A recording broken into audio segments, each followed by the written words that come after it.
All right. So today, Generation Us, kind of, sort of, Alyssa Guadagni will be with us, her fourth visit.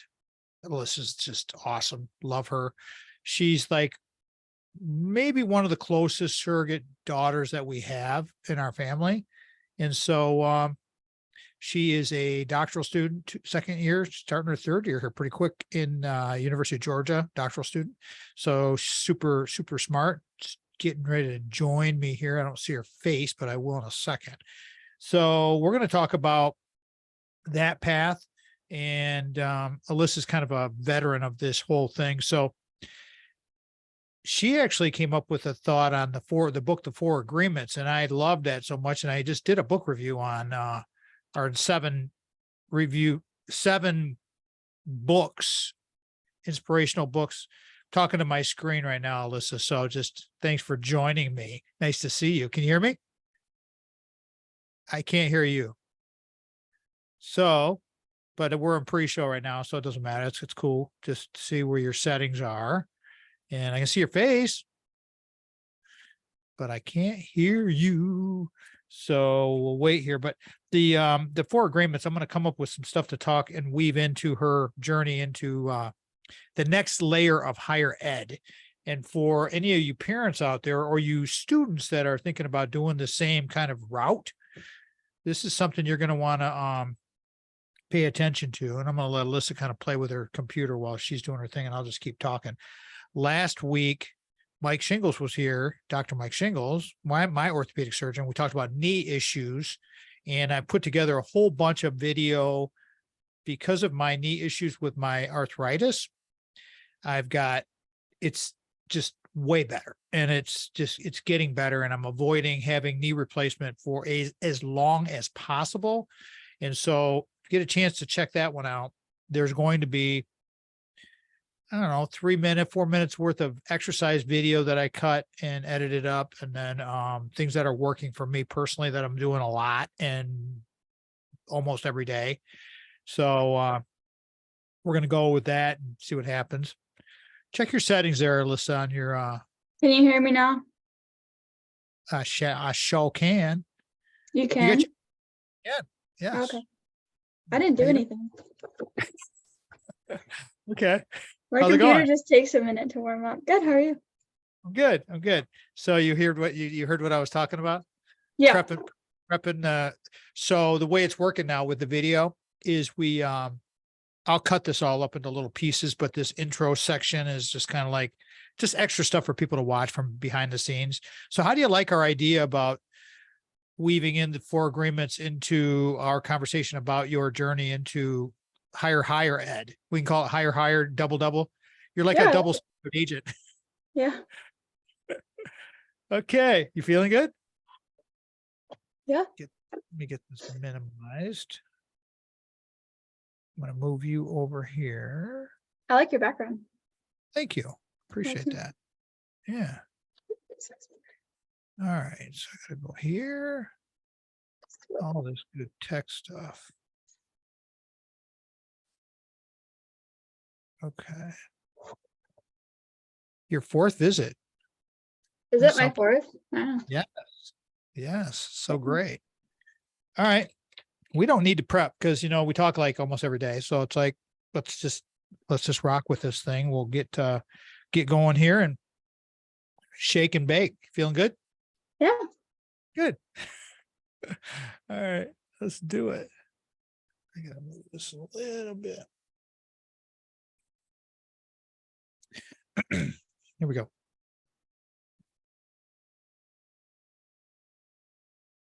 Welcome, everybody, to this week's episode of the Tom Metz Show. Thank you so much for taking the time, however you're doing this. If you're getting it on the podcast or if you're getting it on the radio operations throughout all the Midwest, on the local stations, on all of the syndication, thank you for joining us. Last week, Dr. Mike Shingles was with us.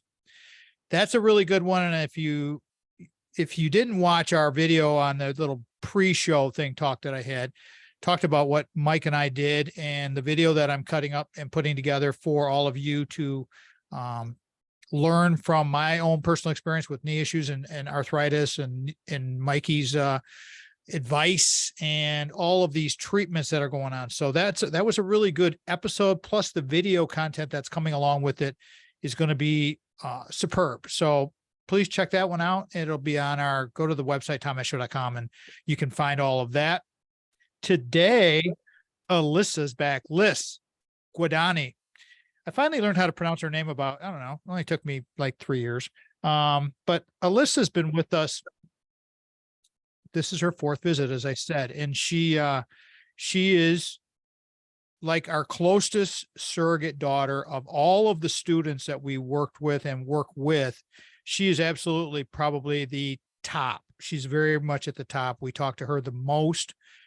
And so I know a lot of what's going on with her academic career. And this is something that if you're thinking about going to grad school, if you're a student, college student, undergrad, parent, grandparent, anybody that is involved with your son or daughter's life, or if you're going to do it yourself, like I did, non-traditional, then this is a good episode to pay attention to, because she's got it down. I mean, she's been doing it. She's living it. She's rocking it. And she's at the University of Georgia. Go Dogs. And just shaking and baking. So I want to welcome back to the radio program, our surrogate, Alyssa Guadagni. Alyssa, welcome back. Thank you for having me. It's a pleasure to be back. Nice to see you. You look so good. All of the conversations that we've had in the years that I've known you and we've known each other, we've just talked about so many different things as it relates to the Generation of Us thing. You're very knowledgeable with all of my work and Sandy and everything. You're very close to all of us and all the people. We know all the same people at Michigan State. Catch everybody up, because it's been a minute since you've been here. You've been down at UGA now a couple of years, but fill in the blanks for everybody, because it's like I said, it's been about a year. I'm gonna have to get your file out here and see, but go ahead, start the conversation there. Catch everybody up. I can't remember where I was the last time that we talked, but I graduated from Michigan State in 2020 with a double major in both kinesiology and dietetics. And then in 2021, I started grad school at the University of Georgia, where I'm doing a dual program where I'm getting my PhD and doing the dietetic internship. My PhD is in the Department of Nutritional Science, and my research work very much focuses on clinical nutrition and human clinical nutrition. So how different foods that we eat affect our cardiometabolic health mainly. And so now I'm going on my 3rd year at UGA, and I just finished up my dietetic internship last week. So that was exciting. That was exciting. I was happy to see your little card that you posted up there. So congratulations on all that. Talk about your fam and mom and dad and your sister and relatives. Go ahead. I know people love hearing their names and being talked about on radio and podcasts. So please, this is your slot for your family. So please catch everybody up on all of that. You just had your family down there as we record. This is just past the 4th of July, 2023. But how are they all doing? Yeah, family's doing really well. Very blessed to be able to say that. But parents are still in Brighton, Michigan. They're looking to hopefully move up north within the next 2 years or so. My niece and nephew are doing well. So my sister's kids are doing very well, growing up too fast. Madison turns 2 in August. And my brother's doing well too. He just got a new job. He is a pilot, so he's a licensed pilot now, but he's working on getting enough hours that he needs to be a commercial pilot. So he moved down to Florida. He got a new job there. He just moved down last week. So he's doing well too. So family's doing good. Good. That would be my second. I've talked to Sandy about maybe getting my pilot's license. And at this point in my life, she's kind of like, I don't know, it's kind of like the motorcycle thing. I'm not so sure about the pilot thing, but with our house in Wisconsin, I thought, wouldn't that be sweet if I was a like single engine kind of learn how to do it and fly over? But hey, I don't think it's going to be happening. Cardiometabolic. What exactly, can you explain what that means to the listeners and our viewers out there? What exactly is that focused on? Obviously cardio and the metabolic, what does that actually mean? Yeah, so a lot of my research focuses on how different foods affect our cardiovascular system, but also our metabolism. So you could look at that.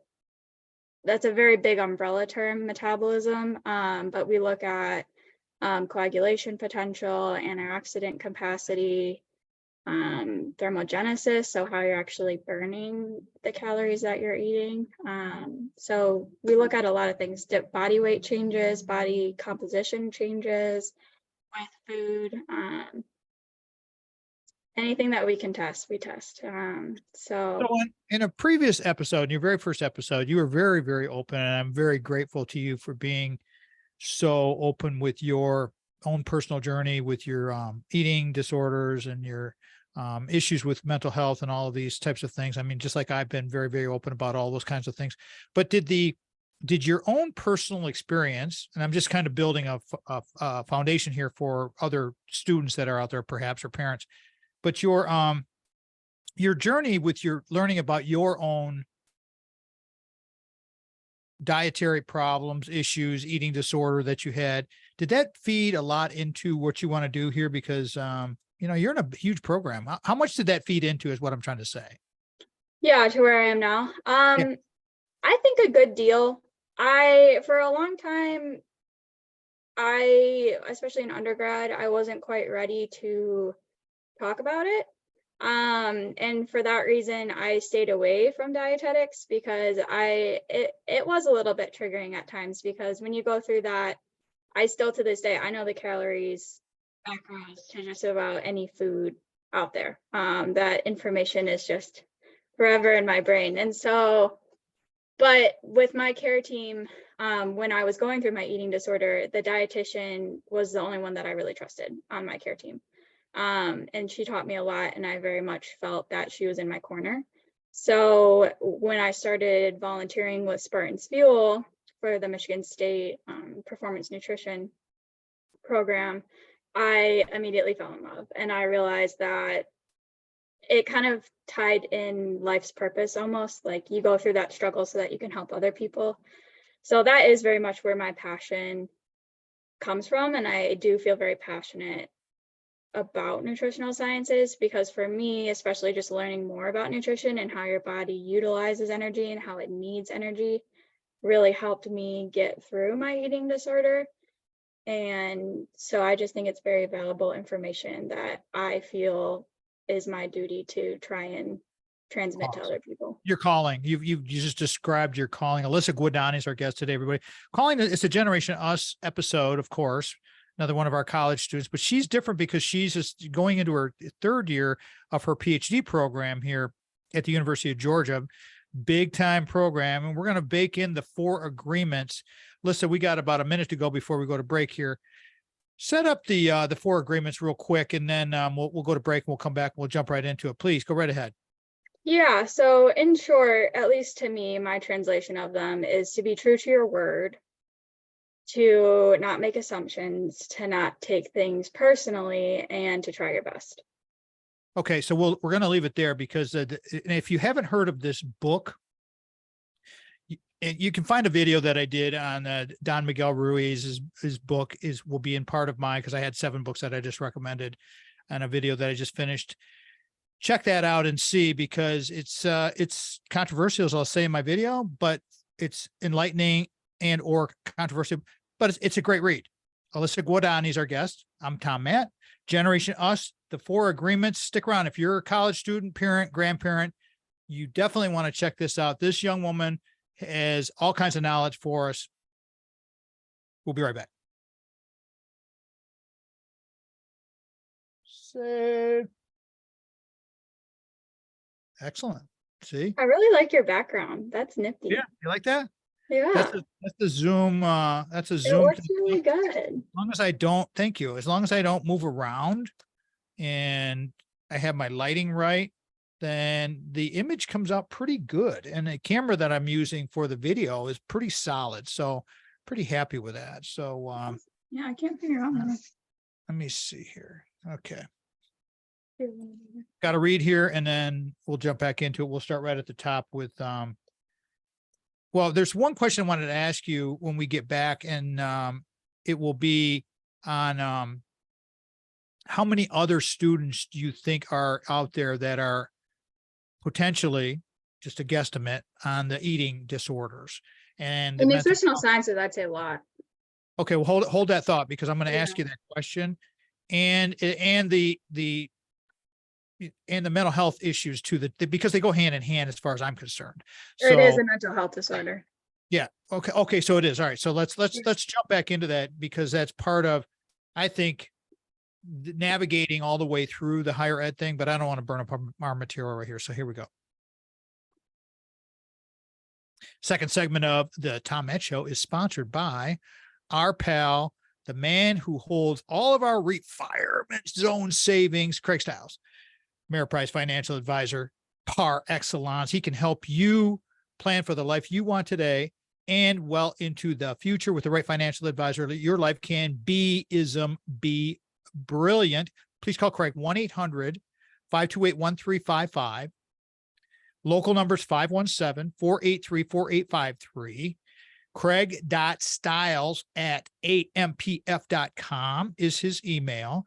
You can always go to our homepage at the bottom of the homepage where Brock, and Craig are located and click on those banners and they will take you there as well if that's easier for you. His offices are they're located locally here in mid-Michigan, but that should not preclude you from ever getting a hold of Craig in case you're someplace else in the country or the world you're listening to this.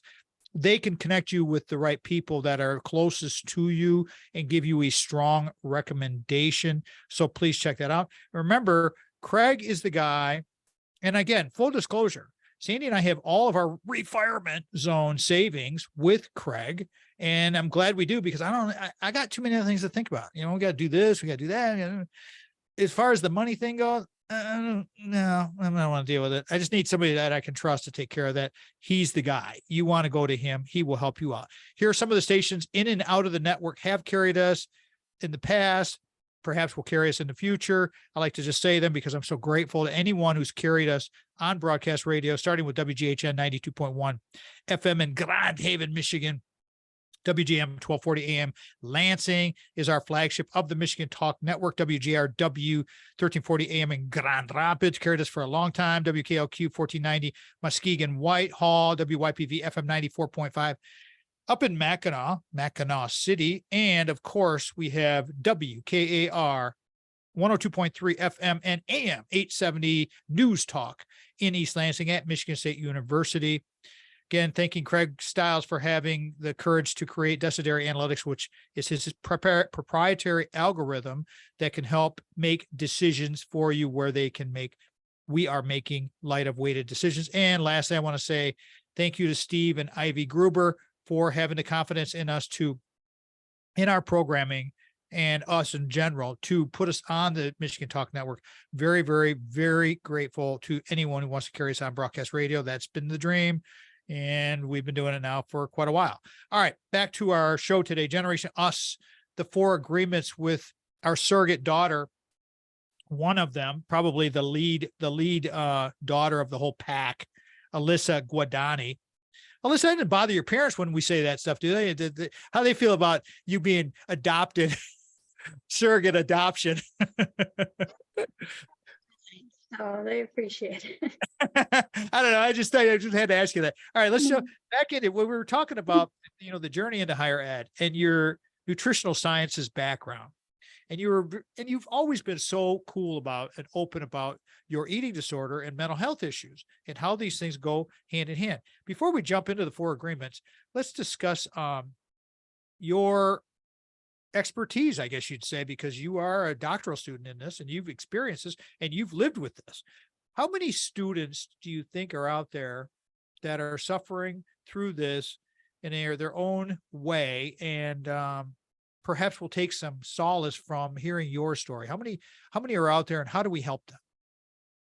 Yeah, I do believe that there are a great deal of individuals who study nutritional sciences who have experienced some degree of either eating disorders or orthorexia or any degree. Eating disorders has another big umbrella term, but I do think that everyone has a specific call to action to this field. And I can't speak professionally. I don't know the numbers as to like how many, but the people that I talk to, there are a fair deal of people who have experienced some degree of eating disorder or mental Health issues crisis. with, yeah, mental health concern or just health issues with food, and that has driven them to seek this field. You see that a lot with dietitians too. And it's cool when dietitians are able to specialize in eating disorders. That's a different certification within the academy, and you can speak to them first person because you've been through what they have been through, and I think that that's incredibly helpful, and that helped me when I was going through my eating disorder. So I do think that it can be a great call to action to seek this field of Well, study. the stress that you guys are under as college students, post COVID, before COVID, now post COVID, is tremendous, and we have to acknowledge that. And so let's talk about that a little bit, because when we're talking about the four agreements, the first agreement, be impeccable with your word. You made a promise to yourself that you wanted to do this program, and the journey has been, I mean, it's been bumpy, but you were the only student that they accepted into this program 2 years ago, and you're in a very, very high end, high level program down there at the University of Georgia. This is not Podunk U. This is the University of Georgia. And so let's talk about that a little bit. How do we weave this together and help other people understand that the navigation, getting there is one thing, and then being there is another thing. But let's start at the beginning, the navigation and making the decision to get there. Go ahead. Yeah, I will say that there are six, they accept six students every year. So there are six other individuals who got accepted into UGA through the dietetic internship program. So usually they accept six people, but it is competitive to get into. But yeah, making the decision for grad school, leaving Michigan State was a very hard decision for me. I don't want to say I was comfortable there, but I was. I knew where to go when I was struggling with something. I knew how to work through things. I was just very comfortable with the environment. I was very comfortable with all of the various jobs that I had at Michigan State. I had worked my way up, and I had problem solved quite extensively there. And so with grad school, and especially with COVID and just the lockdown and things like that, I just felt like I needed a change of scenery. And I didn't want to feel comfortable. I wanted to feel uncomfortable. And when I heard about the program at UGA, it checked all the boxes that I was looking for, especially since it has a sports nutrition area of emphasis. And Dr. Cooper, who I'm doing my research under, her research, what I read it and I was like, this is exactly what I want to do when I was reading her bio and her CV and things like that. And so yeah, I just felt very called to the University of Georgia, and it checked everything that I was looking for. It's somewhere warm, which I wanted to experience, but it was different. I didn't know anyone down here. It was a big leap and I felt uncomfortable doing so, but that's what I wanted for this grad school experience. And um, yeah, that's what I've gotten so far. So. You wanted to stretch yourself, and you did. And I'm very, very proud of you for what you've done. And Sandy and I have come down and seen you a couple of years ago. We're going to come down again next January, February to, see you for a day or a couple of days and on our way to Florida. Talk more about all of the journey here, everybody. Again, let me reset all of this. Listen, we're going to go to break. Generation Us episode. Alyssa Guadagni's back, fourth visit, talking about her graduate school experiences, what you can take away from this, some tips, some ideas, and weaving in the book, The Four Agreements, which is a great read. Again, Alyssa Guadagni's with me. Generation Us, The Four Agreements. I'm Tom Mann. Sweetness. Easy.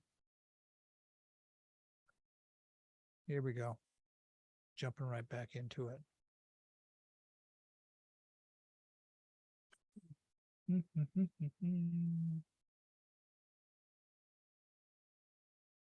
Should get rid of that darn thing from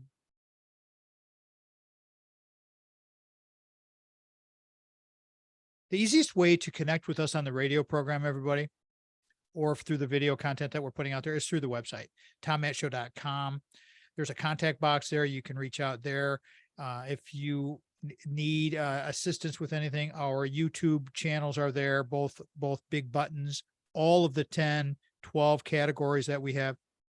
Yeah, there's 12 categories now, not 10, excuse me. And it runs the gamut. We cover a lot of different territory, a lot of different ground with our radio programming, but it's the website that ties everything together.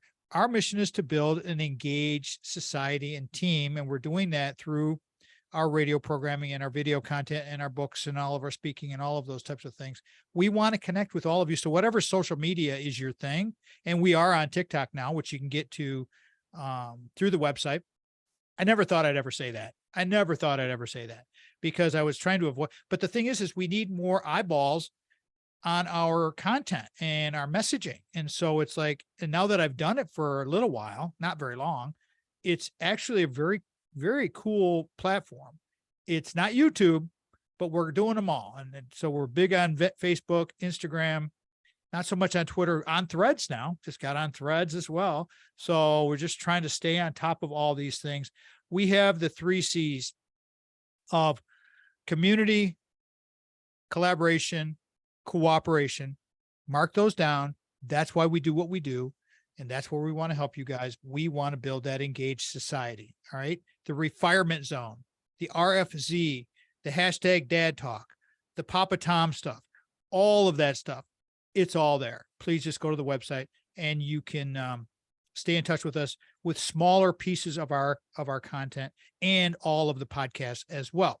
All right. Generation Us show today, the 4 agreements, kind of basing a little loosely around the 4 agreements with Alyssa Guadagni, more on her journey with very difficult program that she's in nutritional sciences, cardiometabolic thermogenesis. I write these things down. I'm just so proud of her. I mean, the way the way you talk now, it's like, you're like a big girl.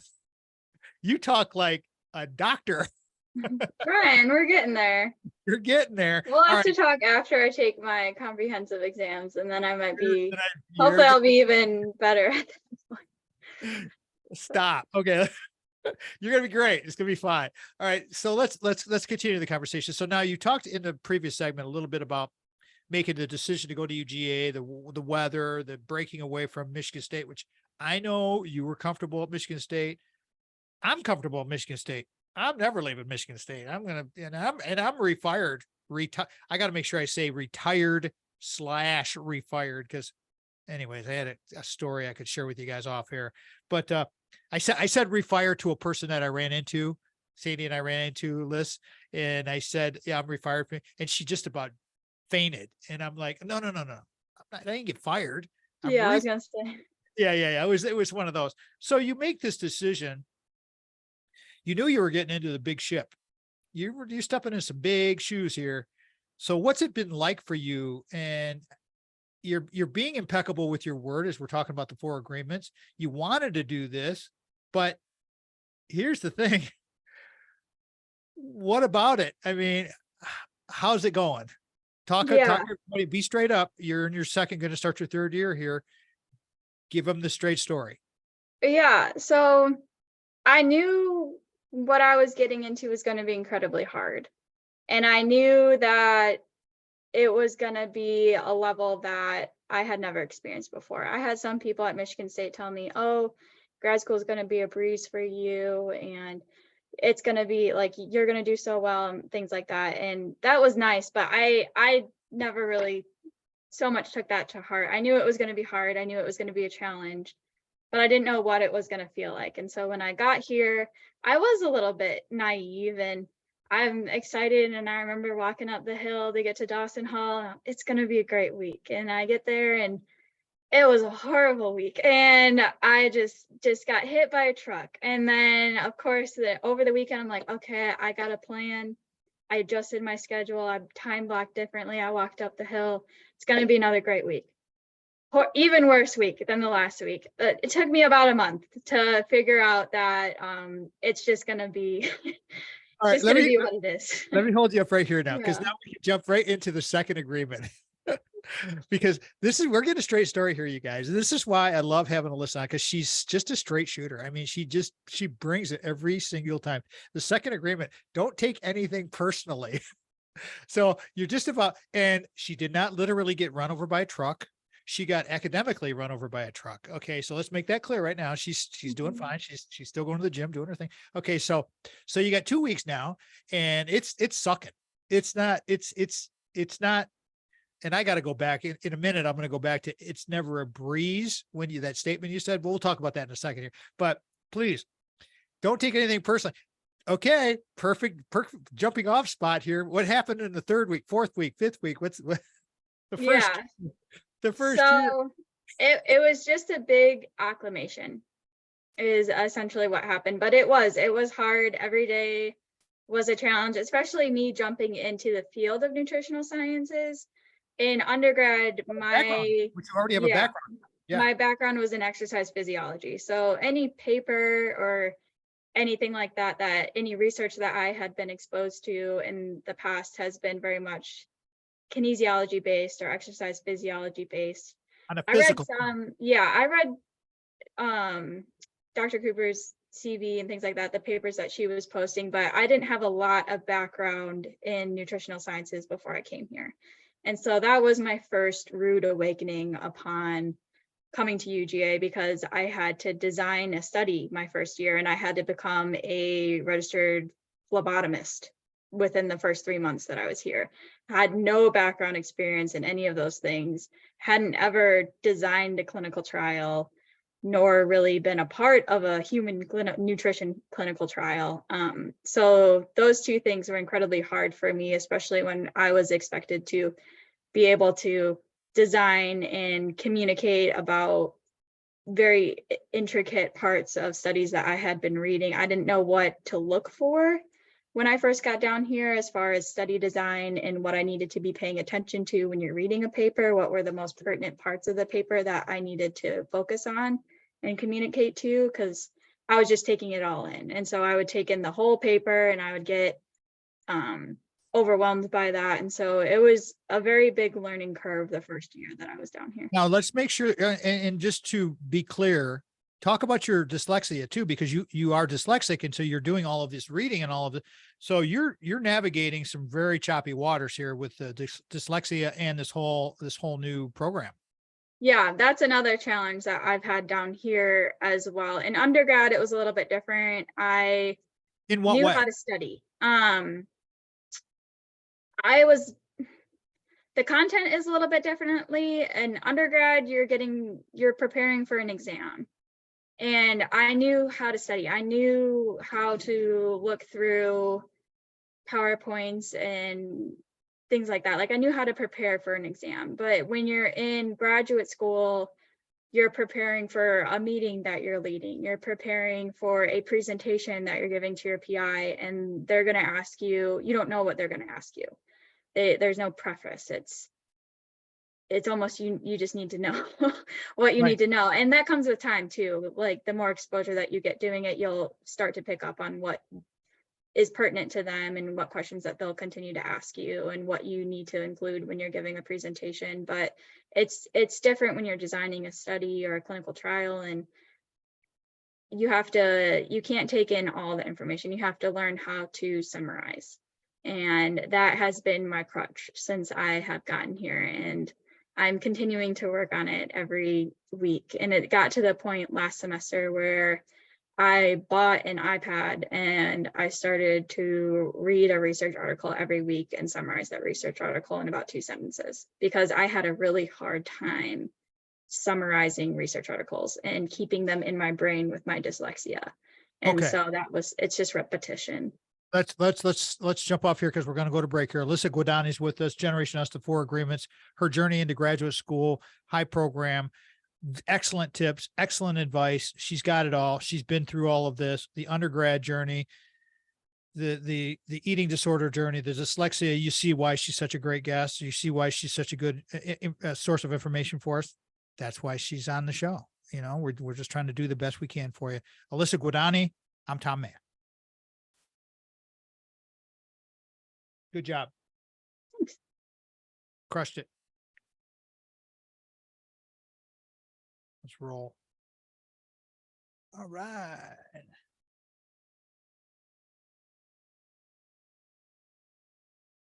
The fourth segment of the Tom Matt Show is sponsored by Brock Fletcher. Brock Fletcher at the selling team of Keller Williams Realty. Call Brock today. 517-853-6408 is the office number. His super secret, which isn't so super secret, cell phone number, 517-303-3262.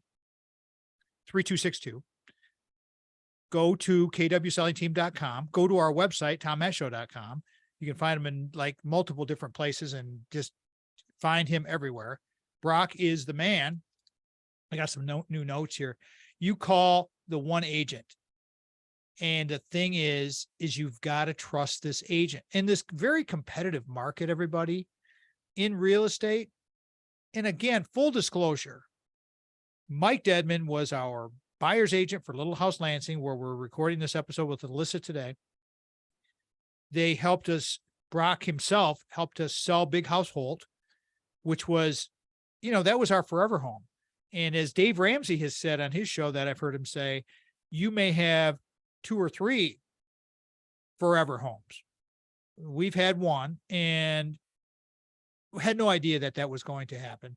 That's the guy you want to call. You want to call somebody who's going to have your back, give you great information, and really help you make these decisions with a solid team. And that's Brock Fletcher. All right. The selling team of Brock Fletcher. At the selling team of Brock Fletcher, he's an investor. He'll give you an offer on your home if you need to. It's one of his selling points. It doesn't happen that way because he's going to sell the house for you. And if it needs be, he'll take care of it. He will get it done. Brock takes the drama out of home selling. We love him. We use him. We endorse him. Just like when we have sponsors on our program, we utilize their services. That's it. Because that makes it easy for me to do. I don't even call them reads. It's just my self-proclaimed love for our sponsors. With Craig, and Brock, you will not go wrong. All right. Generation Us, the 4 agreements with our adopted surrogate daughter, Alyssa Guadagni. She is a doctoral student at the University of Georgia, doing some amazing work. I love talking to her. We talk often, and it's fun to stay in contact. And here's the thing about the Generation Us, everybody. These young people know so much. They really do. And if you don't reach out to them and you listen intently to what they're saying, because it's like I just read an article on younger doctors and how they're rating the services of younger doctors and older doctors and all of these things. And it really made sense because the doctors that needed, like the internists, the younger ones scored higher on the factors that they were using in this study, but the older surgeons scored better. So, it depends. It depends with all of this stuff. So in the next agreement, don't make assumptions. And we're taking this off of the 4 Agreements book as it relates to your graduate program. I want to go back to it's never a breeze. I had somebody tell me something like that once when I was an undergrad, and I crashed and burned so hard in this class, it was ridiculous. So let's kind of weave that one in. Don't take anything personally as the one we've already done. And, don't make assumptions. Never assume anything. Where are we at now? You've gone through a year now. You're kind of figuring this thing out. What advice would you like to give to some of the aspiring students out there after your first year? Now, just after your first year, what would you like to tell them if you were to step back in time? What would you say? Well, everyone's program is a little bit differently. So some PhD programs, you don't start your research until your 3rd or 4th year. It just depends on where you end up. For me, ending my first year and going into my 2nd year, I felt the storm coming. And I knew that this past year was going to be incredibly challenging. And I was nervous, which is good. Sorry, what did you say? You said you're referring to the second year of your program now. You knew the Yeah. storm was coming. Yeah. You felt that you knew it was coming. Now you have a little more knowledge. So you're not assuming anything, right? Like we're talking about No. assumptions. Yeah. So I Past that knew, stage. yeah.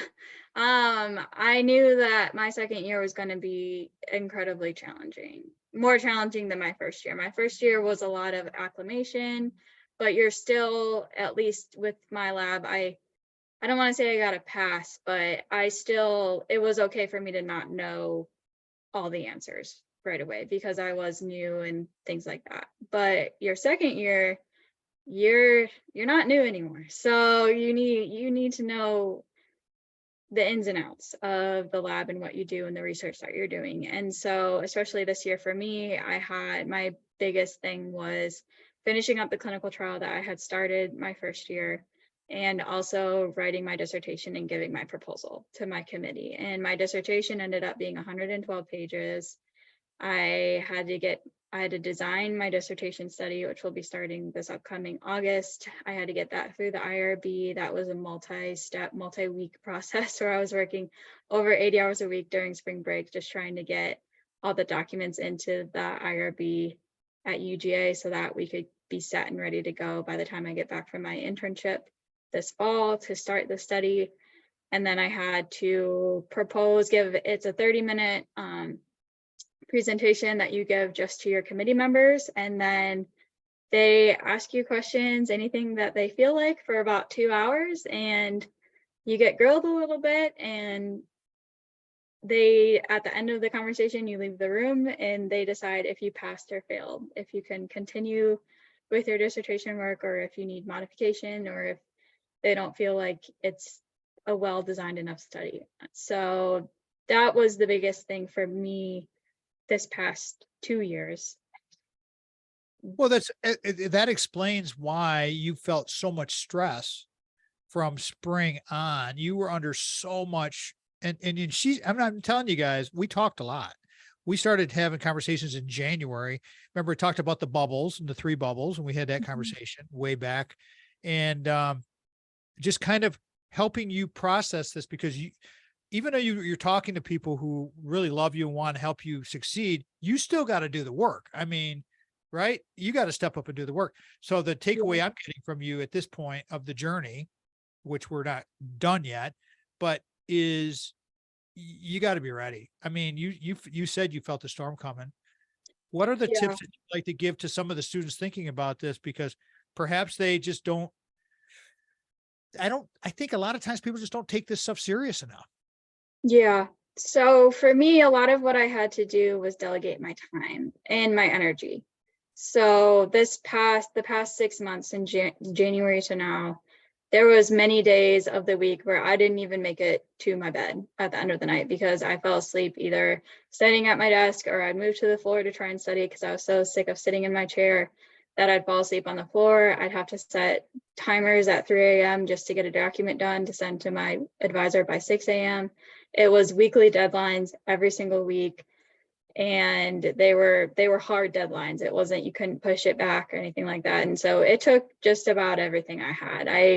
They call it operating at red line, and I was operating at my red line this past 6 months. And in order to do that, I had to first establish my non-negotiables. So every week I needed to meal prep. I meal prepped every week because my nutrition is important to me, and I wanted to stay on top of that. And if I didn't meal prep on Sunday, then I wouldn't have anything to eat because I ate my breakfast on my way to lab. I ate lunch and dinner at lab. I would eat a pre-workout snack before I went to the gym. I'd come back at 8 o'clock, and then I'd study until I needed to study and sleep however much I could. And so one of my non-negotiables was meal prep. The other one was physical activity. So I needed to go to the gym, and I scheduled that in. How important is that? Hold on. How important is that in the big scheme of things? I know for you and I, we're gym rats, but for everybody else that's out there, how, and give me a short answer because we're going to come up on break and we can come back to this, but that's a non-negotiable for everybody else, you included. How important was that? It was incredibly important. I needed it just to keep my mental game on point. I can't sit in a desk all day if I don't move. I just can't. I can't focus. So to keep my mind focused, I needed to be able to do that, but also just to feel like myself. I needed to have it. And so that was the time that it was non-negotiable for me scheduling in that gym time. And it wasn't always perfect. I couldn't always follow my workout split, but I got something in that made me feel good. Okay, let me take it from here because we're going to go to break here. That's the key, is like it's a non-negotiable, and you get something. Just get something done, you guys. Get something done. Even if you're not in graduate school, if you're working, just get something done, because we all go through these periods, these ups and downs in our lives. And so it's just, again, as Alyssa said, Alyssa Guadagni is our guest today. She felt the storm coming. She's in the storm. Generation Us, the 4 Agreements. I'm Tom Matt. We will be right back.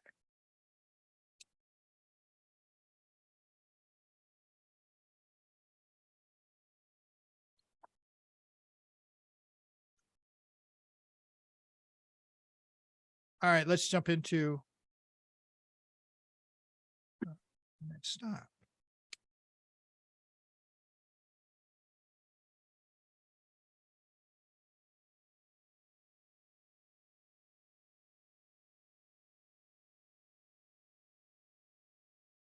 All right, here we go.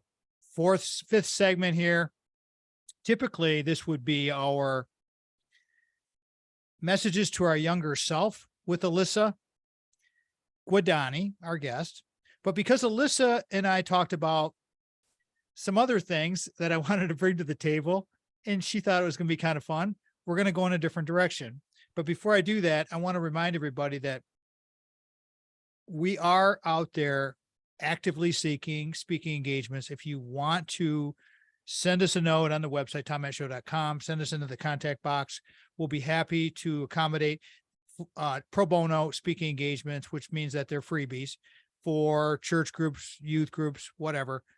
Please go to our website, fill out to just tell us what you're doing, because we want to kind of filter through these application processes, and we'll possibly bring talent like Brock Fletcher from Keller Williams, or Craig from Ameriprise, and help answer some questions to spice up your gig. So that's where we're going with all of that. Alyssa, we wanted to talk about, and just kind of change it up just a second here for a little bit, talking about our idea with the Gen Z speak. And we didn't have a chance to talk about a title, so I don't even know what I want to call this thing yet. Did you have a chance to think about this and come up with some Gen Z things? And we're going to basically, everybody, what we're going to do is, when I get my younger friends in here, our younger family that are Gen Z, we're going to talk about the lingo of the Gen Z for us older people that listen to this program, because it can be so dang confusing. And the more I looked at it, not only is there the language, Alyssa, but it's all the acronyms too. There's like a million acronyms. There's all these terms. Did you have a chance to come up with maybe a title for this, or we're just still kind of just spitballing things? The only thing I could think of was like word talk or something short like that. But yeah. I wasn't as creative yesterday as I wanted to. No, that's okay. That's fine. And I wanted it to be a fun thing for you, because it's not like you don't have a lot going on. So it's like, so we're changing up the show just a tiny bit. And I'm going to throw a couple of these words that I've got pulled up here and let Alyssa talk, because a lot of them come from back in the past. And half of them, 3/4 of them, I have no idea. Let's do with this number 5 on this list. Stan. We talked about this yesterday. It's not short for Stanley. Instead, it's a combination of, did you know this one? Stan? I didn't know this one. Okay. No. Instead, it's a combination of stalker and fan. If you stan someone, it means you're obsessed, but not in a creepy way. Okay, so in Gen Z speak, and you're kind of you're an older Gen Zer, but you're definitely a Gen Zer. What can you do to help us understand this a little better? To me, what strikes me about Stan, and just because it's really popular right now, but maybe some, and I don't want to offend anyone, but like Taylor Swift is very popular right now, so maybe some of her fans could be considered stans. Not stalkers, but like they follow, like following someone really like religiously or very Super fan. intently. What?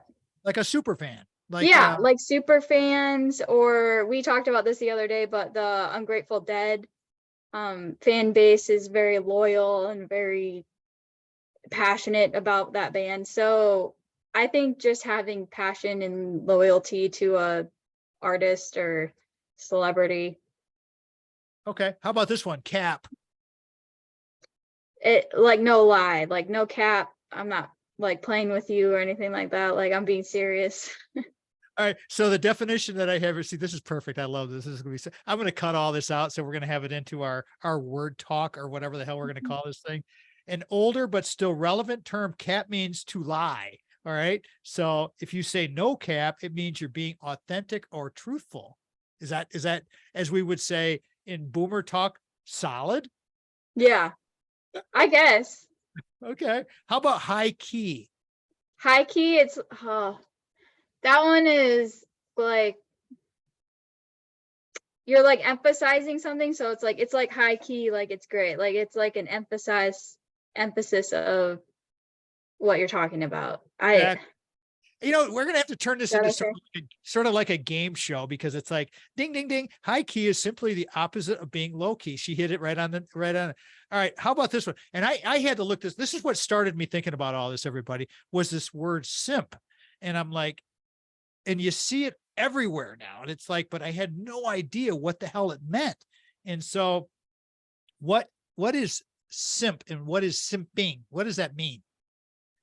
I've heard that before, but I don't know what it means. All right. Okay. I can kind of enlighten you because I have looked into this. This is one that I have looked into. It's like when a guy supposedly, and it's really derogatory, but it's like when a guy spends way too much energy on a person, patronizing someone that they really like, but they're just kind of a suck up.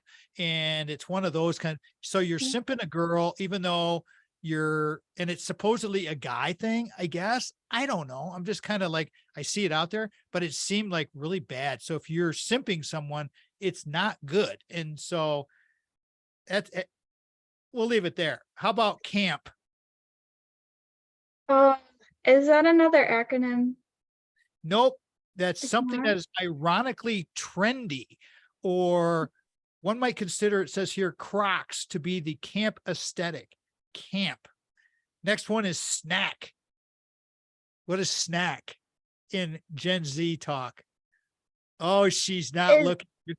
is that like looking like a snack kind of thing? Like you're looking good? Somebody, kind of, yes, yes, yes. That's it. Snack is someone you find attractive, which I think that would be hugely derogatory or hugely not cool. I mean, not appropriate for sure.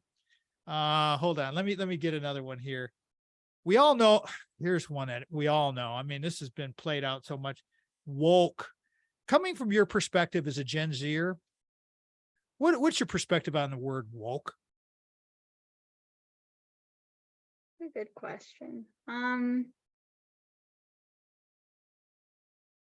Let me help you.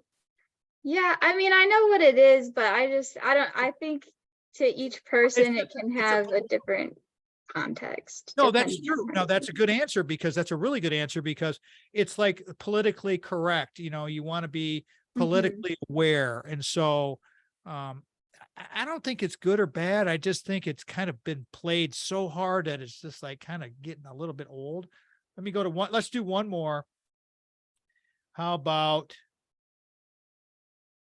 BET, BET, and it's not an acronym. Bet is, I say that word a lot. So it's like, okay, bet, like you're agreeing with someone in a way, like you can count on it is a way to say that, I think. That's exactly right. Simply put, ding, ding, ding. She won that one. I'm gonna have to give her the trophy for the new word talk bonanza that we're doing here. Bet is simply put, the slang means yes. It can be used to confirm something and could be compared to the millennial term word. All right, so let me give it some advice to the boomer crowd out there, maybe even the Gen Xers out there, which is the people that are just behind the boomers. Don't use these words in your vocabulary. If you understand what they mean, right, Liz? I mean, when I see an older adult trying to communicate this way, I'd rather play dumb. Do you agree with me on that one? I think it depends on the context. Sometimes when you're talking to little kids, it can be more engaging to them if you like. Ah, I knew someone who worked in the school system, and some of the adults would say some of the slang that the little kids would say.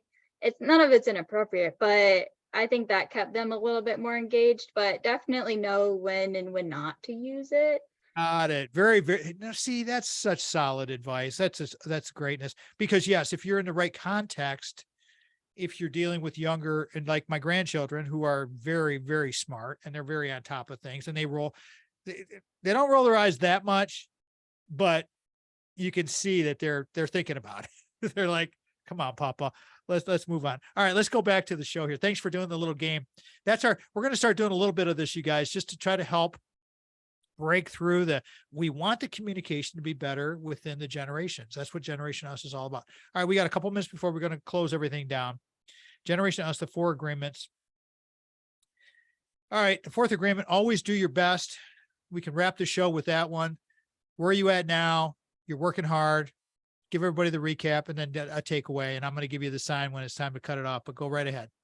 Yeah, and I think with this one, we can go back to that story of when we worked out together at IM West, and you took me through a session, and that day, I can't remember what was going on, but there was something going on in the background of my life, and I just wasn't, I wasn't at 100, but I showed up and I worked hard.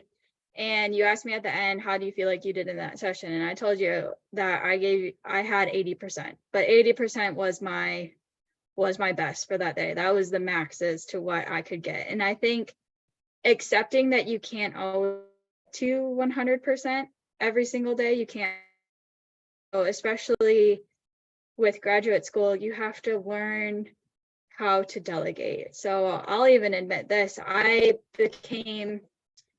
I'm still a very good student, but I had to delegate less energy towards my studies and classes than I did my research for the past 2 years. And so it had to be okay if I didn't get a very high 90 on an exam, because you just need to pass the class and you need to do well in the research. And so when you're wearing a lot of hats and you're doing the dietetic internship or anything like that, you have to know how to delegate your energy. Perfect.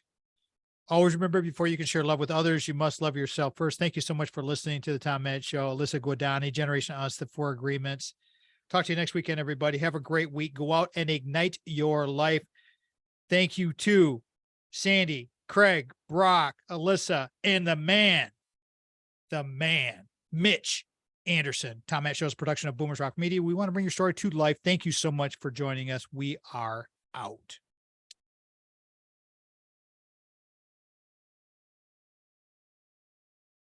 Done. So we're still recording. I have to tell people this. I had to edit some between scenes stuff with the guests recently.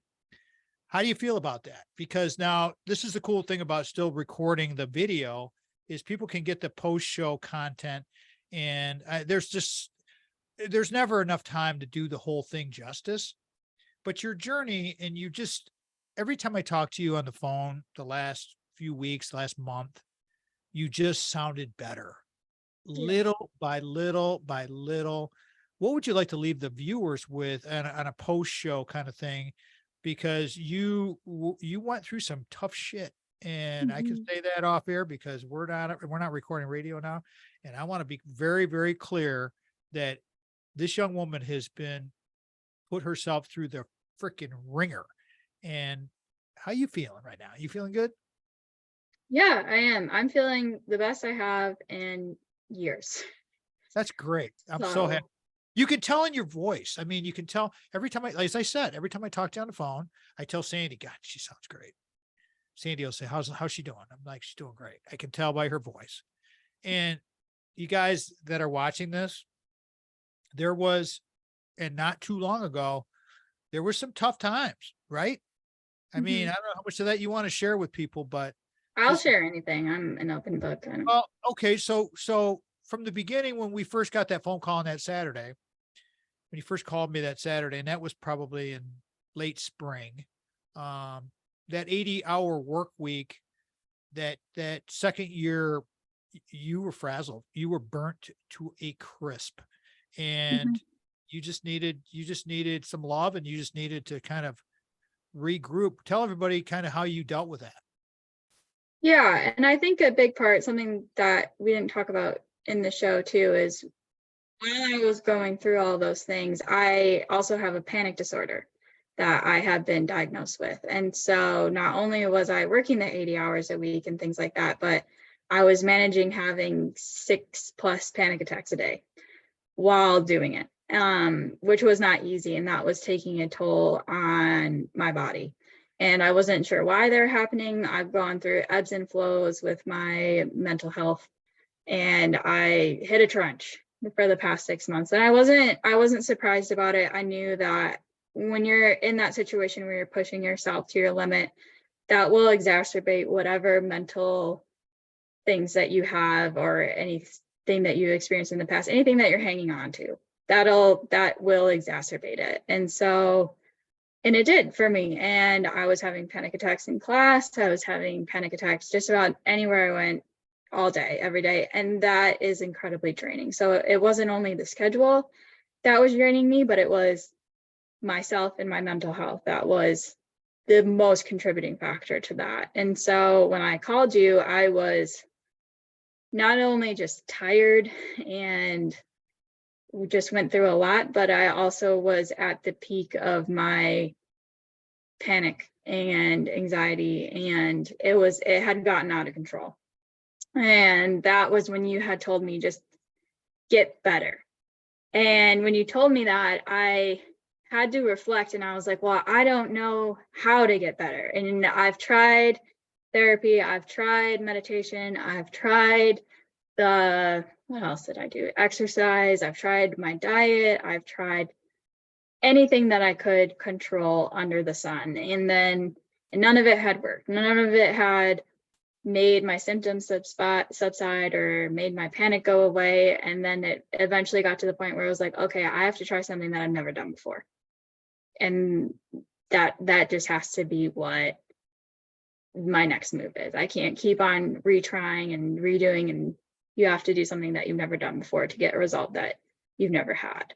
So that was something that I had to learn through and navigate and make that decision. And if you guys want to go to, I cut a video after I talked to Alyssa on that Saturday. I cut a video on anxiety, and I put it up, and Alyssa was very kind to let me use her picture, and she always is cool about this kind of stuff. And so go check that one out, because that's what we're trying to do here, is give you snippets of real life. And so, because Alyssa's she went through some really tough times. So getting better, you had to make some decisions. And when you decided to try that new thing that you were going to do, you weren't good with it, and you were getting advice from, I have my model, everybody, is these three bubbles that Alyssa and I have, our three bubbles. It's my kind of theater of the mind thing. And inside your main bubble is your very tight circle. And then you have your adjacent bubbles, which could be family members, so you're getting advice, and you're hearing things, and you're getting, well-intentioned messaging from people who care, but it's it's the wrong time. And it's like, it's not helping. It's kind of hurting. And so it's like, because the takeaway I had from that list was, it just added a layer of confusion, and it made you doubt yourself even more. You were just doubting yourself instead of listening to your doctors and your professionals who are helping you. And let's give some credit to UGA. UGA has been good for you, and you did the DNA test. Let's talk about this just for a second. I mean, I know this is, we're going over a little bit, but you did the DNA test, which I have in my video, and I share that on that video on YouTube, you guys. So just go check that out at the RFC channel. But yeah, if you want to talk about that just a little bit, we'll wrap here. But you know, that was where you went with the DNA testing, and then you found the right medication to help you kind of level it out. But it wasn't easy. It was not easy. It was not an easy decision. Yeah, so back in 2017, I've had this panic disorder for a very long time. And it has ebbed and flowed throughout the years as well. But I tried a medication back in 2017 when I was experiencing very similar symptoms as I was last month even. And I had a very bad reaction to that medication, and I ended up in the urgent care, and the doctor advised me to never take that again.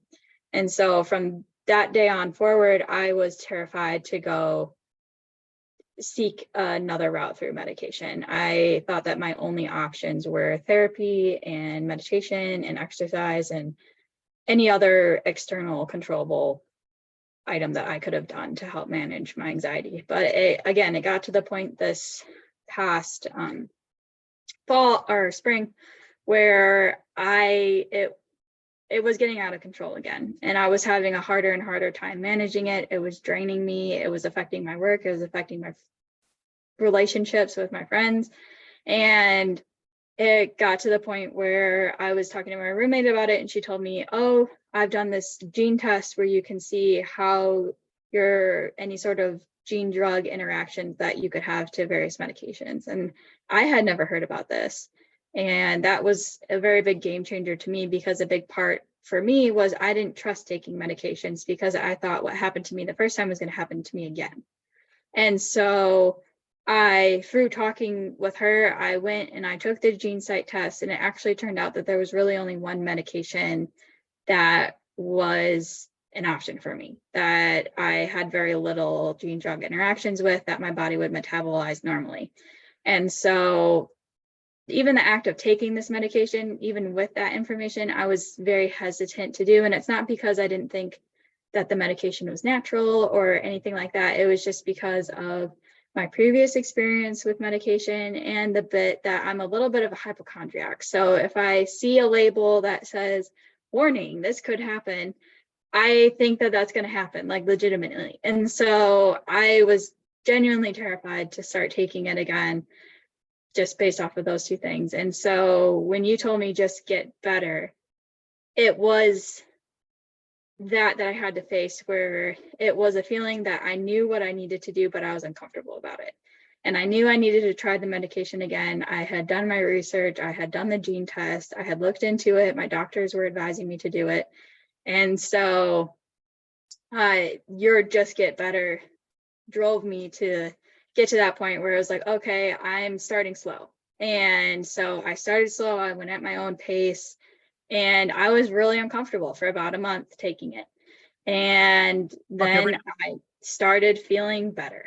And the panic attacks went away, essentially. And I haven't had this much mental clarity since I can remember. And that was a big driving factor for me.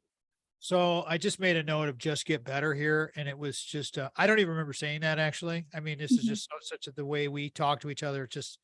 I just knew that's what needed to happen. You need to make this happen. And anytime you have an issue, everybody, with personality disorders, mental health issues, substance abuse issues, any of this kind of stuff, you have to accept the fact that I have a problem, you have a problem, we need to fix this problem. So we just need to get better. And so, but you have to own it. And so it's like, I got to own this. And so you owned it.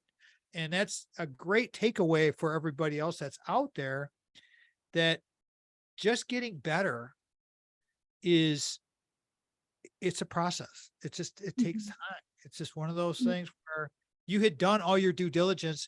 You just had that fear. And you saw my top 10, you've been watching my top 10 things, and you liked a few of those little recordings I'm doing there, but fear was today. Fear was on my list. And it's like, the way I talked about it was fear of success and imposter syndrome, but fear comes in many different flavors. And so you had a lot of fear, and it was rightfully so, because of that experience you had, which I remember that experience that you had back when you were an undergrad, and having to call your mom and dad, and having it was an awful situation. And so, of course, yes, but now that we have better tools and you did your due diligence, when you do your due diligence and you gather your information, now you guys can make an informed decision. And she did. And I'm happy for you. Yeah, and I think a lot of that is just taking radical responsibility for what you're going through. And so for me, I knew I had tried my 100% in those external things. I had tried my 100% in meditation and therapy and all those things, and I wasn't getting the results that I needed. And so that was part of my radical responsibility, is sometimes doing things that you don't want to do, to get results that you've never had before. And that's just part of the challenge as well, of you have to think, why do I feel this way? Oh, is it because this thought makes me uncomfortable? And then you have to accept that you have to be uncomfortable to get better, to move forward, to learn more. And it's just becoming comfortable with the Yeah. uncomfort of progressing and doing things that make you scared. Well, it's just Getting outside of your bubble. doing hard things it sharpens the saw, but doing hard things are hard. I mean, Mhm.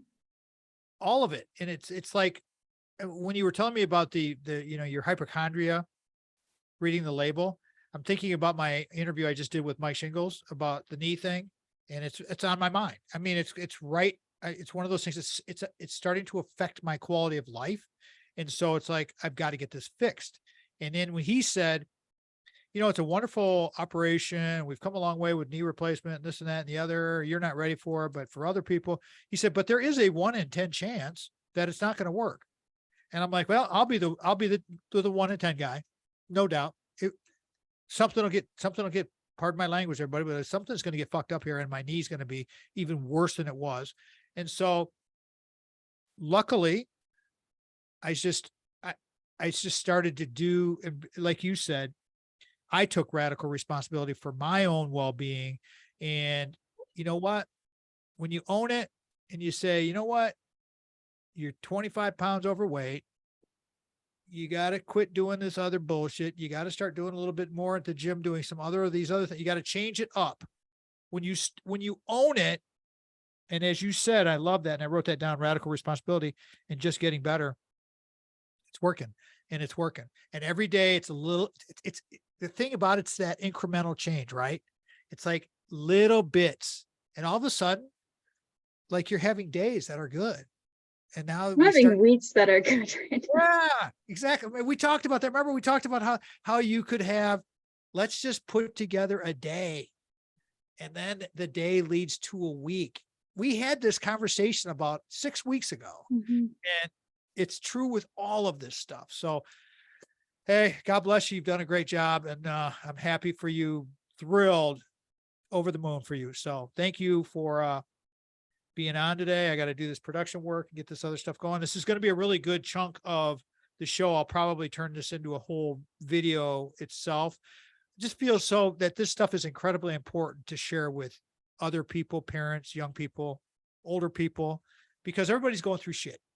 Everybody's Yeah, going through something. that's the thing too. And I talked to my friend about this yesterday, is especially with the social media, I feel like everyone looks at the screen of someone's life and no one's posting what they're going through in real life. They're posting the highlight reel.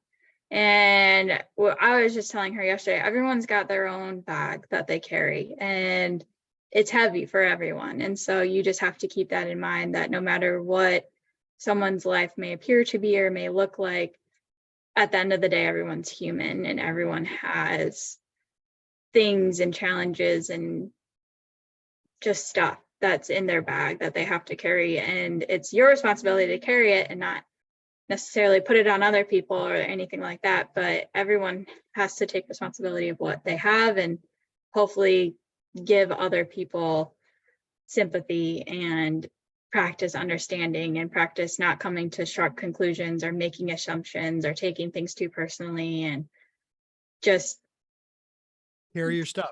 yeah, living life, and Carry your, everyone's going through it. So be accountable, carry your bag, be accountable, carry your bag, be accountable, radical responsibility. Hey, thank you so much. I got to do this work here Mhm. and downstairs. So I'll talk to you tomorrow. Okay. sounds good. Thank you. See ya. See you. Bye. Bye.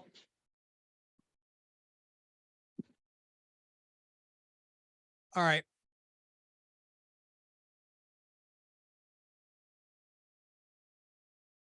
It has just been an incredible opportunity to help her. We all go through it. It's just life's challenging. So I give her a lot of credit. She's a very, very brave young woman. Love her. She's awesome. Thank you guys for watching, listening. I hope you take something away from this. This shit means stuff. This is very, very important. So anyways, we'll leave it there. Thanks again. I appreciate all of you. Thank you so much. Peace out.